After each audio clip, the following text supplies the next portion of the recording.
Why are there just two nations occupying that enormous expanse of the North American continent that lies north of the Rio Grande? Why isn't there only one nation, or a good many nations, as in Europe or South America? If we go back to the year 1763, it might seem that the question, how many countries on the continent, was settled once and for all. For in that year, for the first time, the Union Jack flew all the way from Hudson Bay to Florida. Britain had earlier taken Acadia and Newfoundland from France, and now, in 1763, she completed the conquest of New France itself, an area that was already coming to be known as Canada. So now the Union Jack flew over Virginians and Nova Scotians, New Yorkers and Canadians. 17 very different British colonies in North America.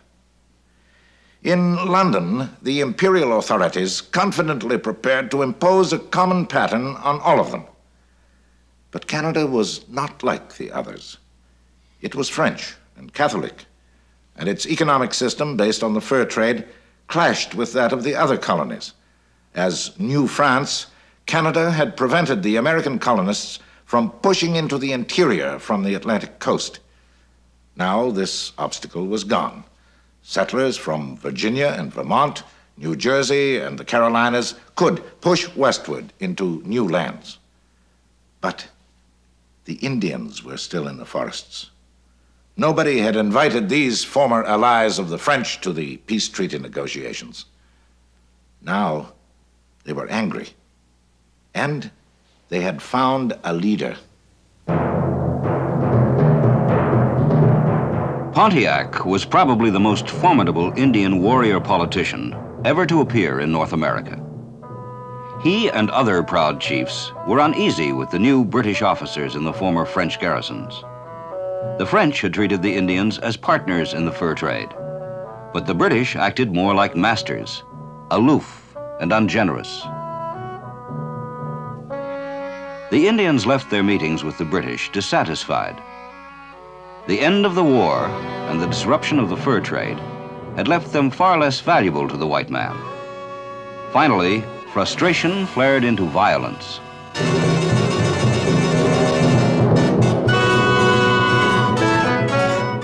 Pontiac's ferocious onslaught aimed at driving the colonists back from the western frontier, and hardly an English soldier or settler west of Detroit escaped death or capture.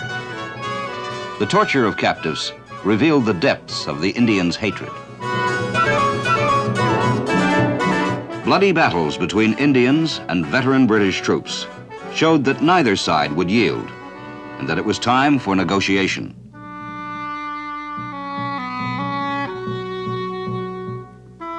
In an effort to understand the cause of the Indians' fury, the British sent commissioners to question them. From the Indian leaders, like Pontiac, there came impassioned complaints about the expansion westward by settlers from the American colonies. They were pushing through the passes of the Appalachian Mountains, threatening the Indian way of life. By felling trees, clearing the land, and starting farms, they were driving out the animals that the Indians had always hunted for their livelihood.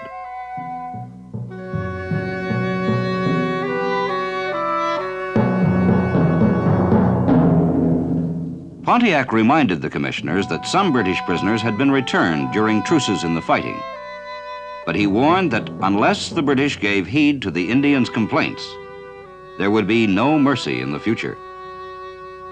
What the Indians really wanted was the old French system, which left them a vast interior free of settlers. The British, anxious at all costs to put an end to Pontiac's reign of terror, finally agreed. And in 1763, they proclaimed this expanse Indian territory. At the same time, however, new narrow boundaries for Quebec discouraged the former French system. As for settlement, it would be forbidden in the territory beyond the Appalachians. This angered the land-hungry colonists of the Atlantic coast, but they were told that if they could not go west, they could go north to Nova Scotia.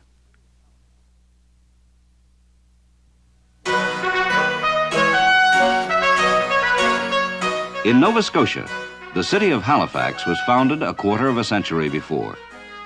Its growing port and recently established legislative assembly were held out as attractions for immigrants.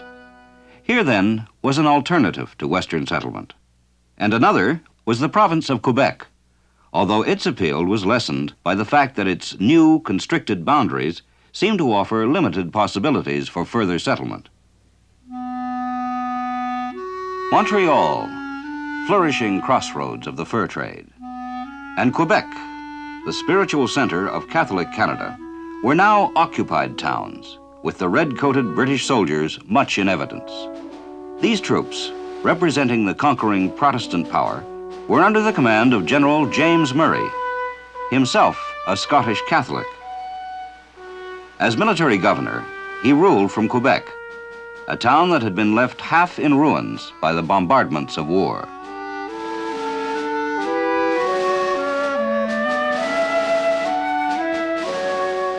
These ruins revealed the tragedy of a culture that had been unique in North America. It was a European culture, dominated by a strong religious belief. It was authoritarian, but not oppressive, and it had its admirers as well as detractors in the outside world. But now its French administrators had gone back to Paris, and its commercial life, like many of its buildings, lay in ruins. Left without leaders, the ordinary Canadians, the habitants, carried on as best they could, drawing strength from their religious heritage. This heritage would help them maintain their identity and resist submersion by a conqueror.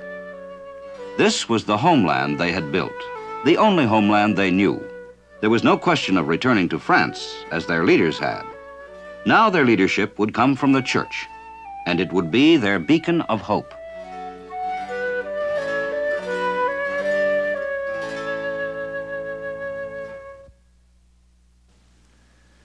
In 1760, the French Canadians did seem to be facing a dark future. But they'd been toughened by a long struggle for existence in which they'd often been victims of geography and war and of exploitation by French officials. They had received but fitful support from France, where church and state were preoccupied by a worldwide struggle against Britain and Protestantism. Now, officially ceded to a conqueror, the French Canadians instinctively continued the passionate and persistent defense of their essential nationhood under church leadership. And they were helped in the first critical years by the attitude of Governor Murray, who accepted the reality of the French fact. He quickly sent home the provocative Protestant troops from New England, and he preserved French as an official language for law and administration. Murray's regime was, in fact, more Canadian than that of New France, despite the redcoats.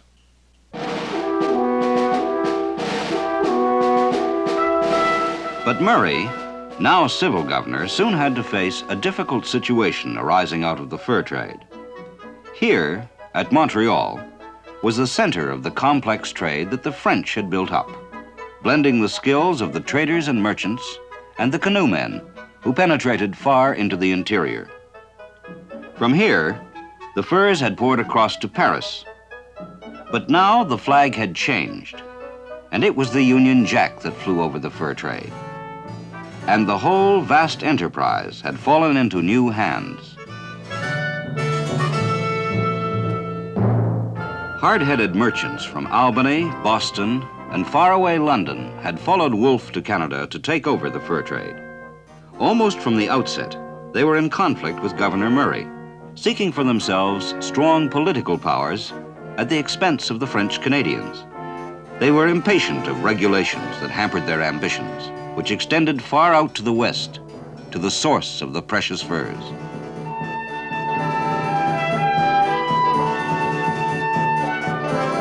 In the west, the new Montreal merchants hoped to perpetuate the partnership that the French had created between Indian and white man. But now, British traders would be at the helm, with French voyageurs manning the canoes.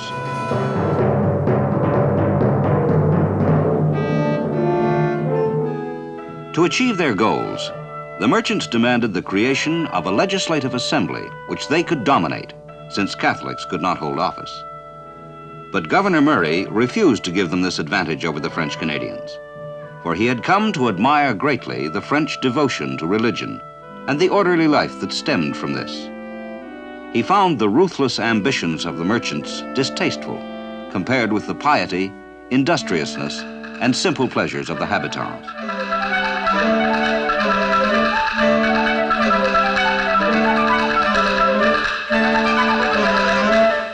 Thus, under Murray, Quebec was governed not through an elected assembly, but with a small council which the governor appointed. By making sure that the members of the council were sympathetic to the French, Governor Murray further annoyed the English merchants who wanted special privileges in the fur trade. When they were denied these, they blamed French influence. Thus, from the beginning, the new Canadian partnership was an uneasy one, with the English motivated by the promise of economic gain and the French by the desire for national survival. The French were apprehensive of English exploitation, and the English were impatient with a French conservatism that might obstruct progress. Each group found difficulty in understanding the other's motivations, and here was the beginning of a problem that was to be Canada's biggest burden for 2 centuries, right up to the present day. But at the time, if Governor Murray favored the French, it wasn't simply his admiration for their way of life. He had another motive: to keep Quebec friendly in case the British ever had to face rebellion to the south.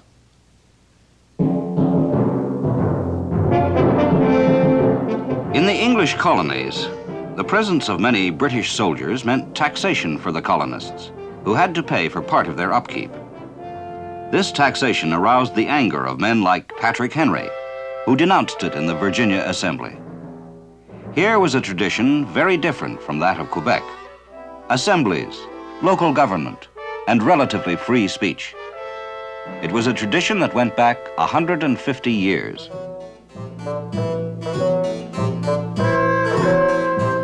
From the earliest days in the colonies, parliamentary notions had encouraged the questioning of authority. And there were even outbursts of defiance, like Bacon's rebellion in 1675. There was open expression of discontent, in sharp contrast to French Canada, where unrest could find little outlet. Unlike Quebec, the English colonies were familiar with edicts, declarations, and manifestos that reflected political unrest. There could actually be events like the deposition of Governor Andros in Boston, taken to jail in chains.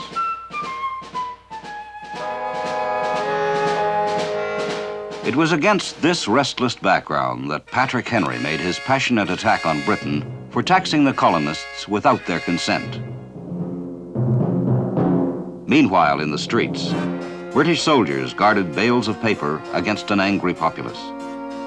This was expensive paper that had to be used under the Stamp Act, a law passed in 1765 that involved taxation of various documents and publications. For many colonists, this tax symbolized tyranny, and there were riots in which the hated paper was burned.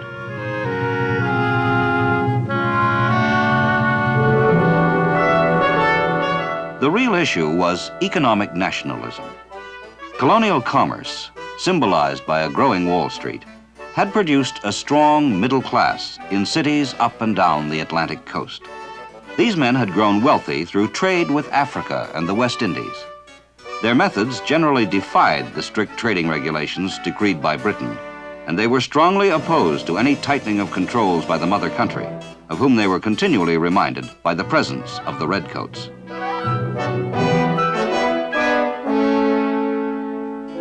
Before long, many voices joined in denouncing Britain's interference in colonial trade.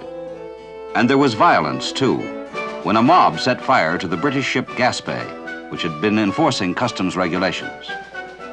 Then came the famous Boston Tea Party, when colonists, disguised as Indians, hurled chests of tea into the harbor.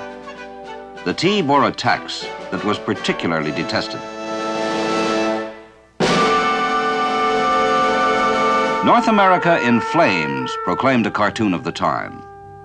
And in Britain, William Pitt, the former Prime Minister, warned Parliament of the dangers.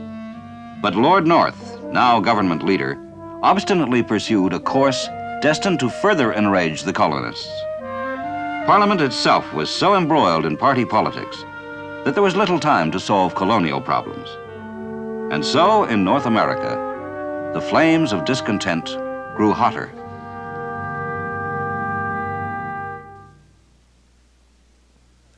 But what about Canada, for so long an effective base against the American colonists? Would the flames of rebellion spread northward?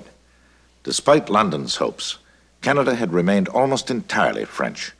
Governor Murray had been recalled because of complaints by the English merchants about his pro-French policies. But his successor, Sir Guy Carleton, continued Murray's policies, and at his urging, Britain took steps which she felt would ensure the loyalty of the people of Quebec. The Quebec Act of 1774 gave them a larger voice in government by permitting Catholics to hold office under a special oath, and it restored the French system of civil law. But this famous legislation was anything but perfect. The Quebec Act did recognize that the province was not going to be a colony just like the others. But the new governor, Guy Carleton, had urged that Quebec's unique features be preserved, for he presumed that the reputed obedience of the French-Canadian habitant could be a bulwark against possible rebellion in the colonies to the south. Thus, the new law strengthened the powers of the landowners and clergy, but gave little to the common man. This authoritarian approach reflected Carleton's aristocratic views. There were territorial changes, too, under the Quebec Act, with vast areas to the west making the little colony a giant again. To help govern this expanse, the old council was enlarged, with Frenchmen now sitting beside their English conquerors.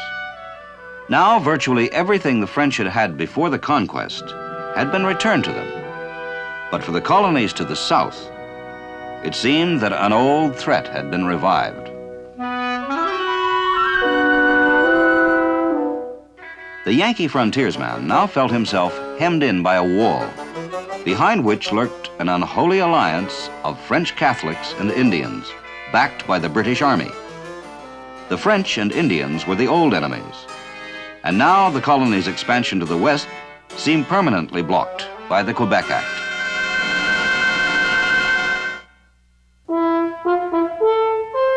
In the colonial towns, the voices of protest grew louder and angrier, and the listeners became more attentive. Common grievances against Britain drew the various colonies together, and in 1774, their representatives met in Philadelphia in the First Continental Congress. Among their actions was an invitation to Canada to join them.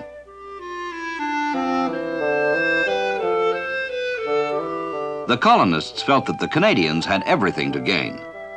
Weren't the English merchants dissatisfied? Weren't the French politically oppressed? But the French Canadians had reason to be suspicious, for strong anti-Catholic sentiments were embodied in a resolution that the colonists had sent to London, protesting the concessions that the Quebec Act had made to the Church in Canada.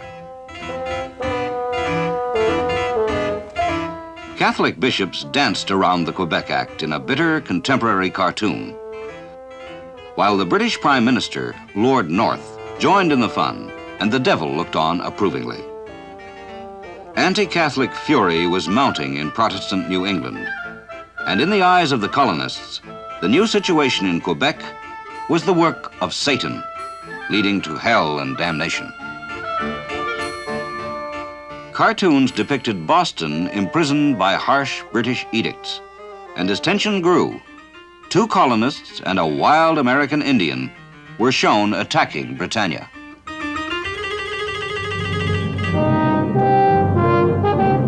Meanwhile, in Montreal, the influential merchants listened to the sounds of the gathering storm to the south.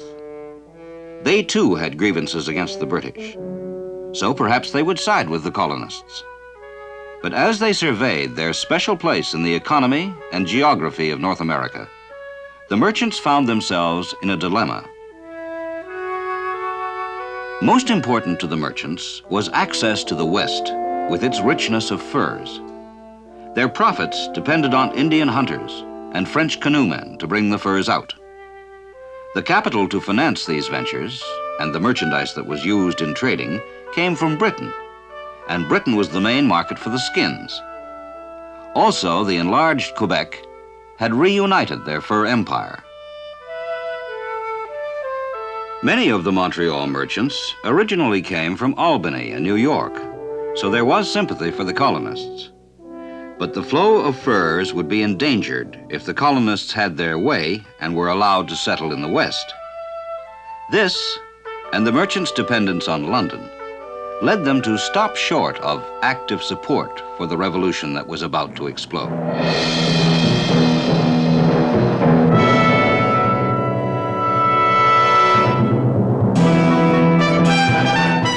It was April 19th, 1775. It took place at Lexington and at Concord in Massachusetts. And it came to be known as the shot heard round the world.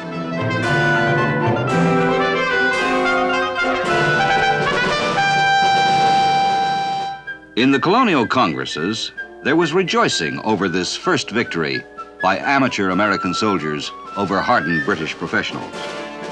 And it was soon repeated on a larger scale in the bloody battle that was fought below Bunker Hill.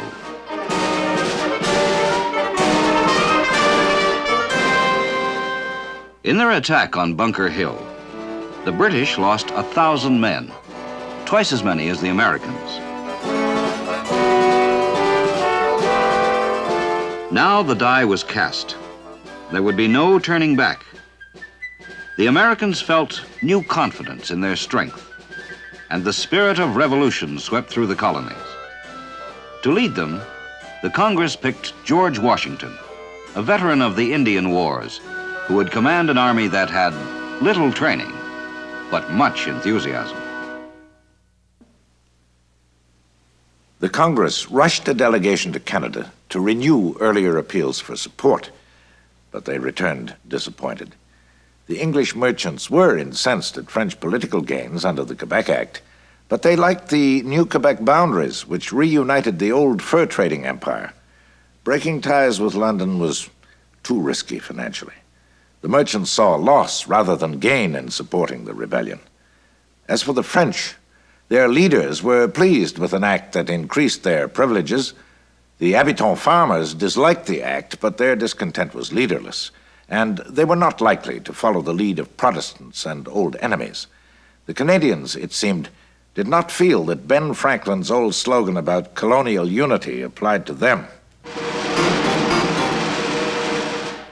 The need for colonial unity did preoccupy revolutionaries like Sam Adams, who might well have felt that the slogan should apply to all North America. After all, the Revolutionary Council called itself the Continental Congress, and its members still believed that the Canadians would rally to the cause once they understood it more clearly. Meanwhile, the war drew closer to Canada when the Americans surprised and captured Fort Ticonderoga, key to the north-south invasion route. Congress could never forget the possibility of attack by the great British ships that lurked in the St. Lawrence and off Halifax. But now, at least Ticonderoga might block the path of any frightening pincer movement by land aimed against the rebellious colonies. But there were still the Indians for the Americans to worry about. Memories of Red Raiders from Canada were still vivid in the colonies. And now perhaps the British would send them on the warpath again. With these fears, the revolutionary leaders started looking to men like Richard Montgomery, who knew the Quebec invasion route well, having fought both French and Indians in the area. If Canada could not be persuaded to join the revolution, then why not take it by force? With this goal, and Ticonderoga as a starting point, Montgomery set out with 4,000 men up Lake Champlain toward Canada. 4,000 men made a formidable force as they approached St. John's on the Richelieu River. There were only 700 British soldiers defending the fort, and the Americans besieged and captured it. Meanwhile, another attack on Canada was being mounted. From the coast of Maine, Benedict Arnold was leading 1,100 men toward the fortress of Quebec. It was an incredible march through the wilderness.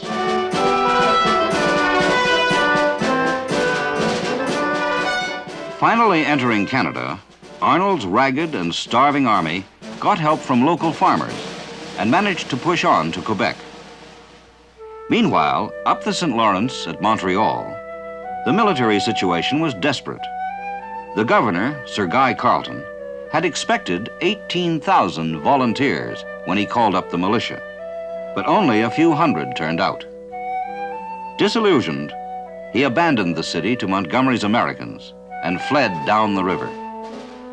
After taking Montreal, the way was now clear for Montgomery and part of his army to proceed to Quebec and confront the city together with Benedict Arnold. Between them, they had about 1,000 men, but no artillery to bombard the fortress. On December 31st, in a blinding snowstorm, the Americans launched a surprise attack.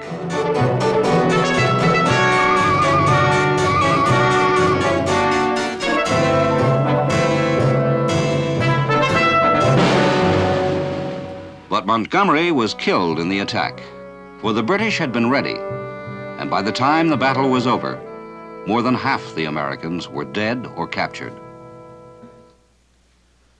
It was a disastrous defeat for the Americans, but they didn't give up hope. They were able to maintain the siege of Quebec with reinforcements from the south. At the same time, the revolutionaries still hoped to win over the French-Canadian habitant farmers to their cause. After all, the American defeat at Quebec had been at the hands of British soldiers, not Canadians, for the habitants had mostly refused to join the militia. They had not listened too closely to their leaders either, and an attitude of benevolent neutrality had permitted them to trade with the American invaders. The habitants were clearly unhappy with their lot under British rule. So, couldn't propaganda from the South turn this feeling into a positive pro-Americanism? With Quebec besieged, the Catholic clergy of the province started playing an increasingly effective role in the struggle for the loyalty of the habitant farmers. This was now being sought by American propagandists who came bearing promises of liberty and equality for all. And it was also being sought by the British. For the habitant, the American kind of freedom might well seem better than the British, which gave the big landowners freedom to collect rent, and the habitants freedom to work hard for little return. But from the pulpit, the clergy warned of the anti-Catholic serpent that lurked behind the Protestant Americans. Much better to side with the British lion with its proven tolerance toward the church in Quebec. Thus, the clergy stood firm in supporting Britain.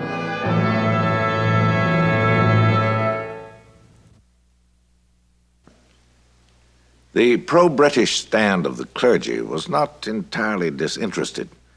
They sensed that survival could be more difficult for them as well as for French Canada in any larger continental nation that the Americans might envisage. The French Canadians were a deeply religious people, so they took the threat to their religion most seriously. Crude anti-Catholic utterances by the Protestant revolutionary soldiers seemed proof enough of danger, but an increasing American lack of hard cash made neutrality less benevolent. The habitants were by no means indifferent to freedom, but they could hardly be roused by slogans about democratic forms of which they knew next to nothing. Thus, the American propaganda campaign in Quebec failed. But Canada was too strategically vital to the success of the revolution to be easily abandoned. All through the winter of 1776, the Americans built up their forces at Quebec. Meanwhile, the British commander was anxiously awaiting spring, when the Navy would bring fresh troops from England. Canada might still be the base from which the revolution could be destroyed. The Canadian invasion was stuck, but to the south, events were on the move. At Ticonderoga on Lake Champlain, the American revolutionaries had captured a rich prize in artillery, some 59 cannon. With incredible energy, they hauled these across New England to Boston. where they used them to occupy key heights around the city.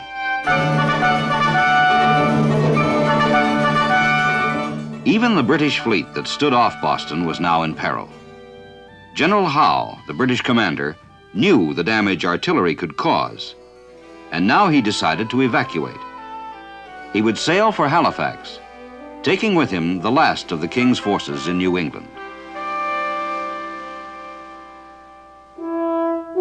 A notable victory for George Washington, the revolutionary commander. Now, the next step was up to the politicians. With John Hancock presiding, the Continental Congress was sitting at Philadelphia. The question was, should the colonies declare complete independence from Britain? 5 delegates were given the task of coordinating the resolves of the various provincial assemblies. And in the end, they produced a classic statement of the case for nationhood and self-determination. Middle-class nationalism marched with Republican idealism in this celebrated document, the Declaration of Independence.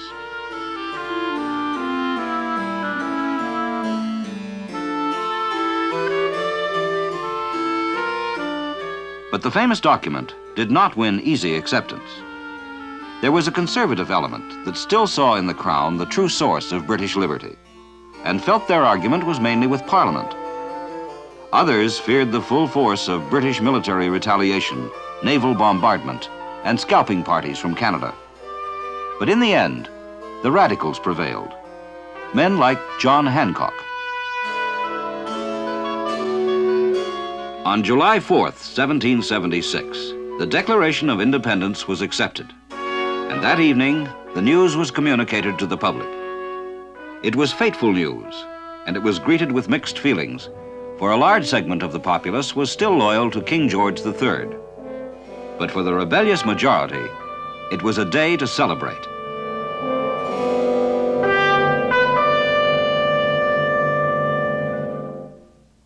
In New York, wild crowds rejoiced as they surrounded a statue of the king.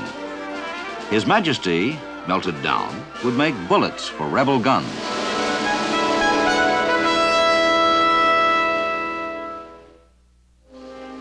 For General Washington, independence meant war. War against former friends. For many revolutionary officers and officers loyal to Britain had once fought together against the French. Now, peace overtures of former comrades would have to be rejected by Washington. It would be a fight to the finish.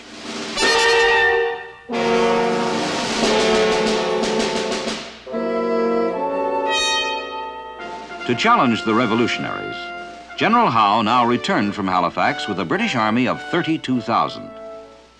His strategy was to seize control of the mouth of the Hudson River and then divide the northern and southern colonies. Fearing Howe's plan, Washington rushed his army south from Boston and engaged the British in a series of confused battles around New York. Howe defeated, but did not destroy Washington, though he did win control of the mouth of the Hudson.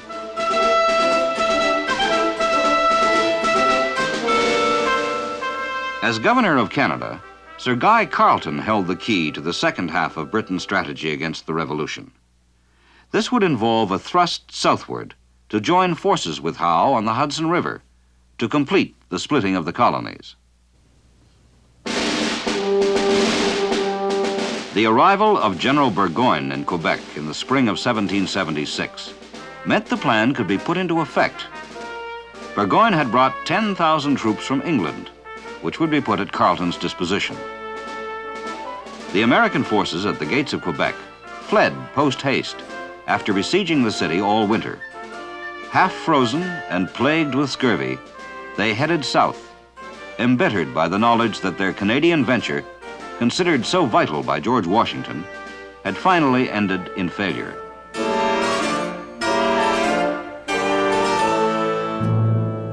Carleton pursued the Americans, but he muffed the chance to catch them. The Americans, now led by Arnold, were able to reach Lake Champlain, and at Valcour Island, they were able to assemble a fleet that could face the British in a naval engagement. It was a rickety, makeshift flotilla, but Sir Guy Carleton took months preparing a fleet to challenge it. As naval battles go, this would be a picayune affair. Yet it turned out to be of major importance, for the British would be decisively delayed here in their overall strategy, regardless of the outcome of this battle. The American fleet, manned by landlubbers, was overwhelmingly outgunned, and after formidable and courageous resistance, it was totally destroyed. But the Americans had won precious time for their cause.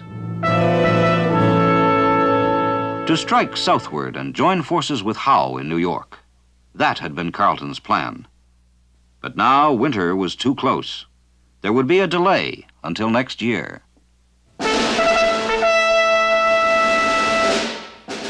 Although Washington had lost the battles around New York, a brilliant series of retreats kept his army intact as it moved west toward Pennsylvania. Then on Christmas night, 1776, Washington recrossed the Delaware River eastward to attack in one of history's greatest gambles.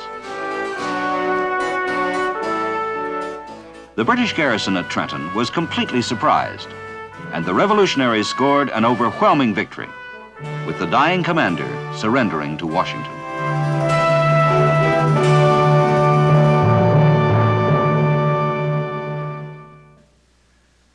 A few days later, there were more victories for Washington as he struck at Trenton again and defeated the British at Princeton. American morale and enlistment, which had been low, revived as Washington settled into winter quarters.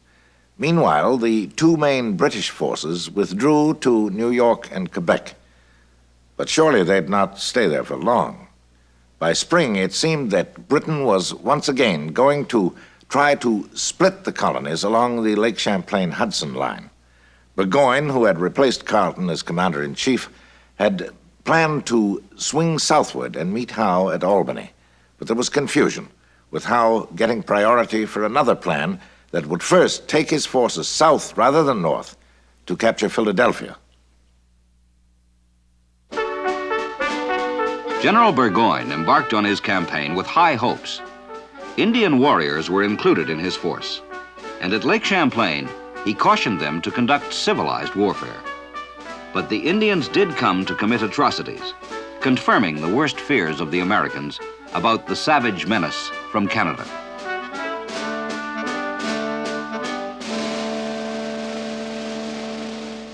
It was the familiar invasion route that Burgoyne traveled. His plan was to move south while another British force came east to join him at Albany. Here, a junction would be effected with Howe's forces coming north from New York.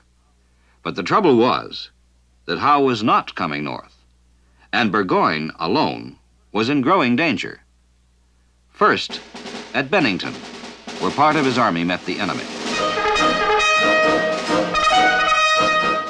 At Bennington, American militiamen under General Stark annihilated a large detachment of Burgoyne's army. As for the main force, it soon faced a growing revolutionary army of embattled farmers, frontiersmen, and militiamen.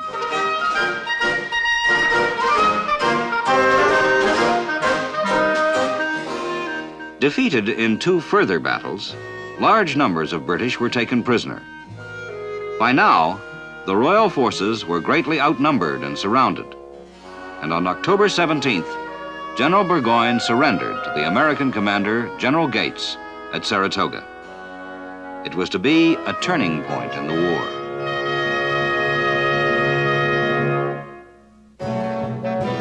Meanwhile, to the south, Washington was keeping Howe's British forces fully occupied, making it impossible for him to come to the assistance of Burgoyne.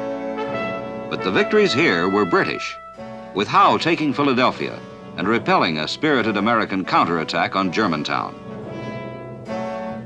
With heavy casualties, a discouraged Washington had to withdraw for the time being.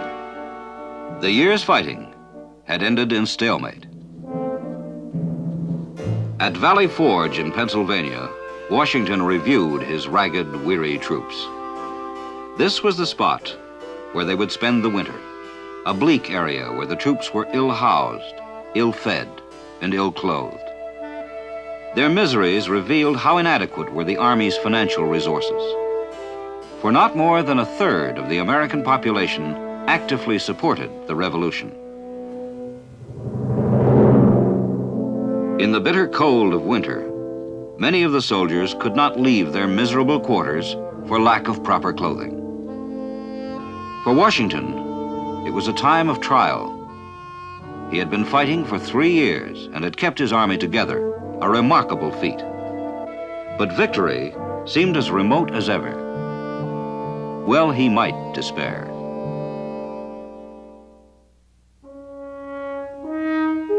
But in Paris, the American cause was winning new and important support.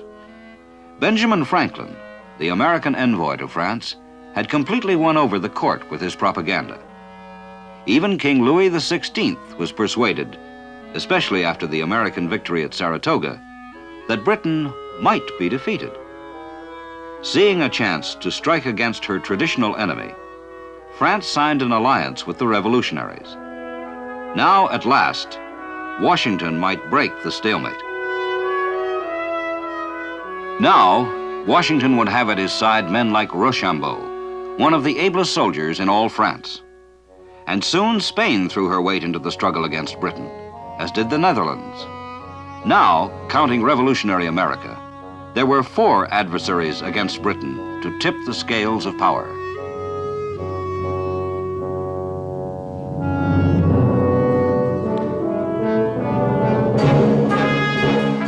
At the Battle of Monmouth in the spring of 1778, the Americans scored heavily against the British, who were withdrawing through New Jersey to New York. Britain's proud flag was being badly torn by the Americans and by the exterminating angel of French vengeance.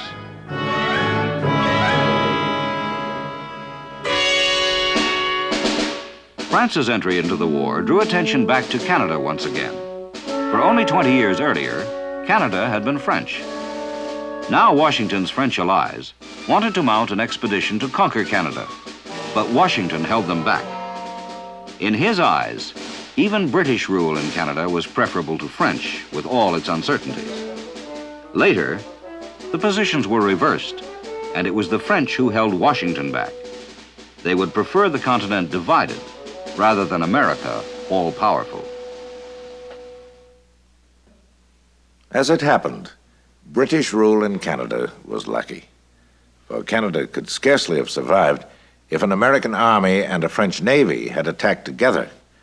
For one thing, the appeal that France had for Quebec through language and religion remained strong.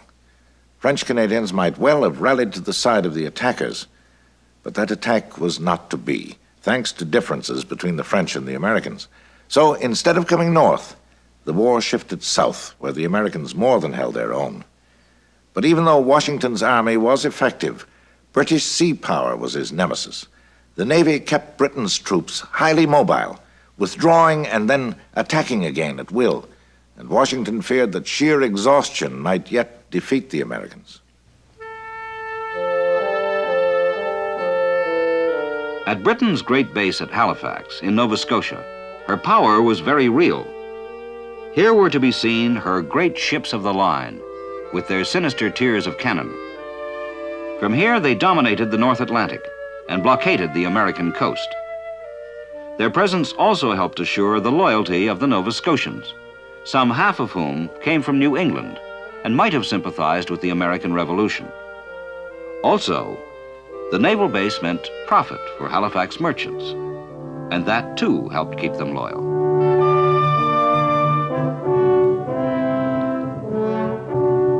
From Halifax, British ships were able to swoop down and raid New England towns. There was nothing the Americans had in their little navy that could stand up to these terrible ships of the line.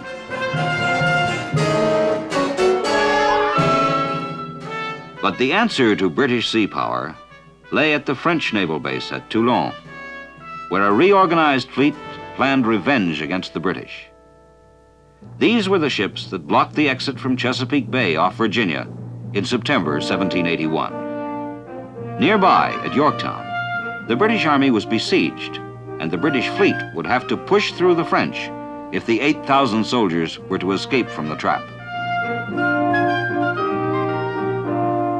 The British ships proved unable to break the French line. The battle lasted 5 days, during which the badly managed British fleet was completely outmaneuvered and outfought by the French Admiral de Grasse. The British sailed off, leaving no choice for the commander of the British Army, Cornwallis, but to surrender. A sweet day for France, but sweeter still for Washington, as Cornwallis and the last great British army outside New York filed past and stacked their arms. Washington had won his war.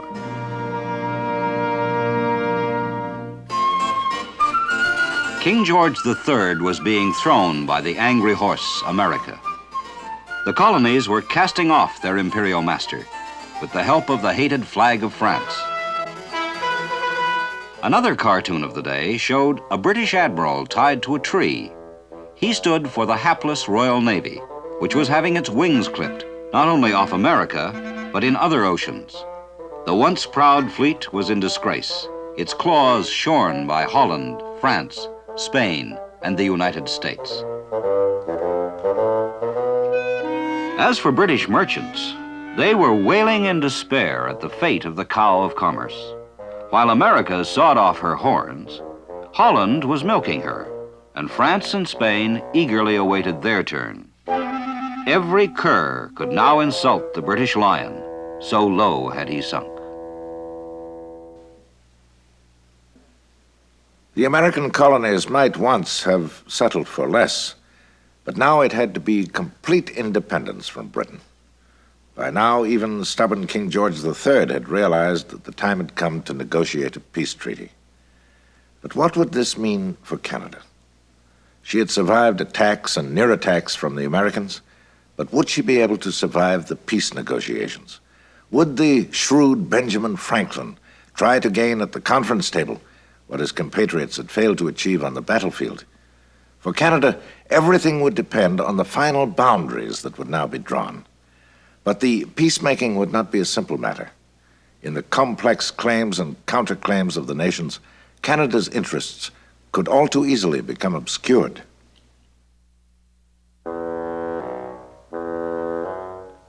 The former belligerents, Britain among them, came to the peace negotiations parading their wounds, the amputations of war, and asking for damages. France demanded compensation in the West Indies and sought influence over the new United States. The Dutch, for their sacrifices in the sea war against Britain, sought advantages in trade and commerce. As for the Spaniards, they hoped to gain Gibraltar and sought to keep America out of the West, away from Louisiana. Only the United States emerged with an uncomplicated goal: freedom under its new flag. Shrewd Ben Franklin represented the United States in the peace talks, as did John Jay and another hard bargainer, the tenacious John Adams of Massachusetts. In redrawing the map, would the peace treaty recognize the extensive Canada of the Quebec Act? This was anathema to the Americans, who asked for a United States that would include all of Canada. But the British, difficult as their position was, rejected this arrogant request. The Americans, however, already had a toehold in the West.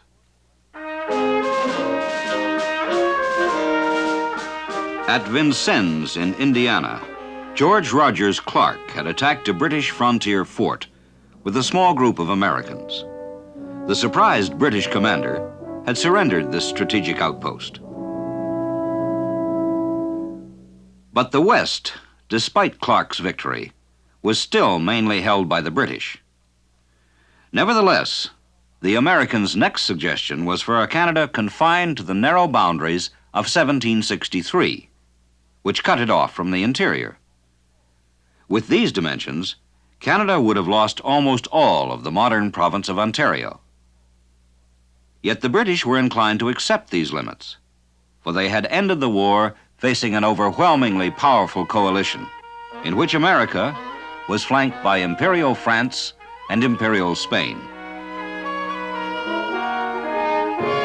But just then, at the critical moment, A victory at sea over the French served to stiffen London's resolve. It was the Battle of the Saints in the West Indies. And late in 1782 at Gibraltar, there came another boost for Britain's battered prestige. France and Spain had joined to mount a mighty naval onslaught against the British-held Rock.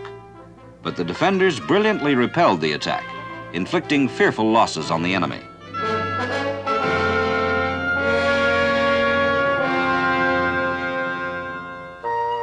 The rather tattered lion could bite after all. Britain could now face her enemies with more confidence and could now disturb the Americans with bold counterclaims in North America, including all of the Ohio-Mississippi Triangle. And on top of this, the Americans faced trouble with their allies. For Washington had not won the war alone. The French had been of immeasurable help. But now, facing peace, the partners viewed each other with increasing suspicion. America, dangerous. France, cold, selfish, calculating. This was how they came to see each other. France, now motivated by a need to help Spain, suggested a new plan, a huge Indian buffer state, which would keep the United States away from the Spanish Mississippi. In the menagerie of powers, there was a regrouping of former allies.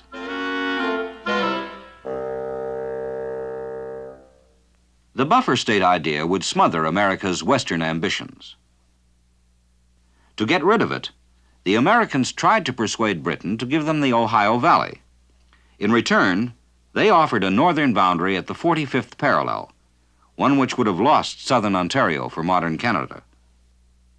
If this was unacceptable to the British, they offered a line following the St. Lawrence River and the Great Lakes, the line we know today. This the British finally accepted, and a peace treaty was signed.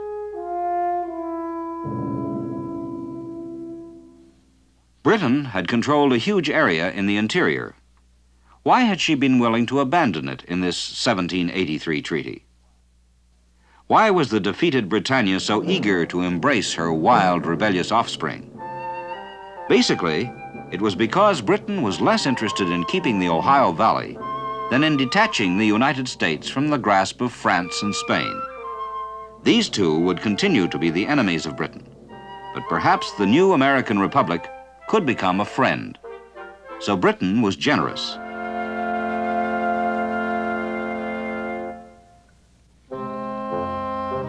It was November 25th, 1783, and Britain's troops were about to sail home from New York, where they had been quartered during the long peace negotiations.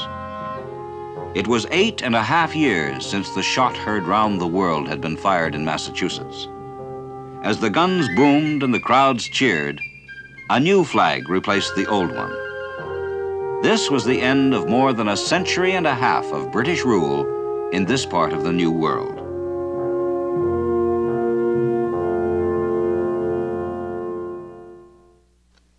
The map now showed a United States that had the territory it wanted, west to the Mississippi. The world should now picture America and Britain in sweet reconciliation. At least that was what Britain hoped. But it was not that easy. The peace treaty brought relief, but the salty cartoonists of the time showed the nations of the world in a malicious chorus that mocked the British loss. Perfidious Albion was getting its just deserts, and its enemies gloated in the savage and uninhibited style of the 18th century.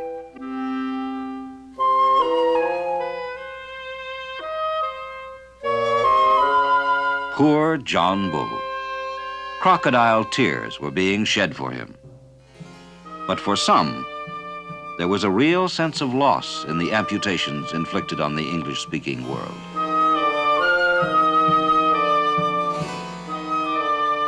It would take a long time for the wounds to heal. And when a famous artist set out to paint the peace conference delegates, the Americans were only too happy to be included. But the British delegates didn't show up for the sitting. And thus the painting remained, ominously unfinished. America now had her independence, and now at last she could start to fulfill a destiny already dimly felt by the revolutionaries, to expand over all the continent. But would it be the whole continent? So far, Canada had survived, but would the United States turn hungry eyes northward again? Would Canada remain in pawn in the game of Anglo-American relations, always a potential sacrifice to British interests? The Ohio Valley had already been thrown away by Britain, Canadians felt. With dismay, the merchants of Montreal had seen the great fur-trading empire divided once again because of new frontiers. Was there any future at all for this narrow land that had Ontario as its western boundary, especially beside this immensely more powerful neighbor that had been born out of hatred for Britain, Canada's master? These were the questions for Canadians in 1783.